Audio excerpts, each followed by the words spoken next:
va en parler avec Emmanuel Navon. Bonjour Emmanuel, merci d'être avec nous ce matin. Alors, Theresa May, à son entrée en fonction, elle a beaucoup parlé de la scène intérieure, politique, société, économie aussi également. Politique étrangère, c'est pas vraiment son domaine le plus fort, et puis elle s'est pas beaucoup exprimée à ce sujet. Oui, c'est un peu étonné, parce que quand elle est rentrée au 10 Downing Street, elle a effectivement consacré quasiment tout son discours aux questions économiques et sociales, en parlant du sort des classes moyennes, en disant que son gouvernement va aider les classes moyennes.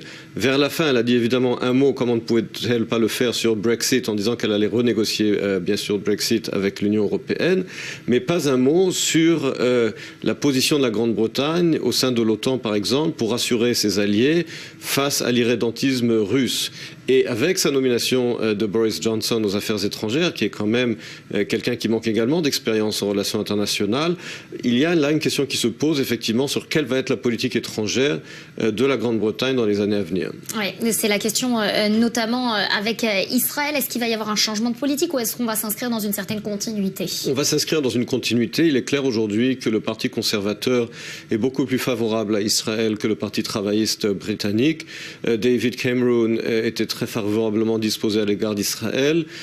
Theresa May l'est également. Elle avait visité Israël à l'été 2014. Elle a exprimé des propos très en faveur d'Israël, de son droit à se défendre. Et également Boris Johnson, qui avait visité Israël et qui s'est exprimé à plusieurs reprises contre le mouvement BDS, qui est très actif en Grande-Bretagne.